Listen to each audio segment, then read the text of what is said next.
তেলিয়ামুড়ার আরও একটি বিদ্যালয় পেতে চলেছে বহুতল বিশিষ্ট পাকা স্কুল বিল্ডিং।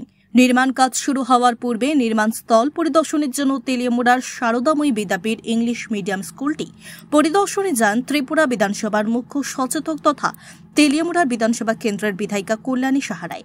বিধায়িকার সঙ্গে এই পরিদর্শনকালে এদিন উপস্থিত ছিলেন তেলিয়ামুড়া পুর পরিষদের চেয়ারম্যান রূপক সরকার, তেলিয়ামুড়া আরডি ডিভিশনের executive engineer Indrajit Bhowmik, SDO Swapan Das সহ অন্যান্যরা। এই স্কুল বিল্ডিংটি নির্মাণের জন্য 7,67,00,000 টাকা বরাদ্দ হয়েছে বলে জানান বিধায়িকা। আমাদের কাছে খুব আনন্দের। প্রথমেই আমি এই শারদাময়ী স্কুলের জমিটি যিনি দান করেছেন, প্রয়াত সুধীর পাল মহোদয়, যিনি তেলিয়ামুড়ার বিশিষ্ট ব্যবসায়ী ছিলেন, তাকে আমি শ্রদ্ধার সঙ্গে স্মরণ করছি আমরা। কারণ তিনি এই জমিটা তার মায়ের নামে দান করেছেন শুধুমাত্র বালিকা বিদ্যালয় করার জন্য।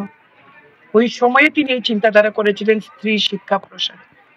আজকে রাজ্য সরকার এই স্কুলের জন্য 7,67,00,000 টাকা বরাদ্দ করেছেন এই স্কুলটাকে নতুন করে সাজানোর জন্য।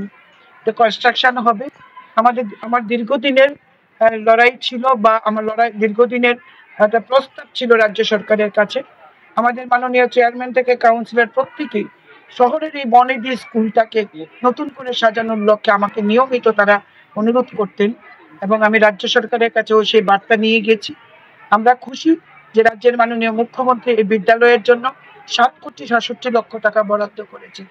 একটা ত্রিতল বিশিষ্ট দালান এখানে হবে এবং এখানে পর্যাপ্ত রুম থাকবে।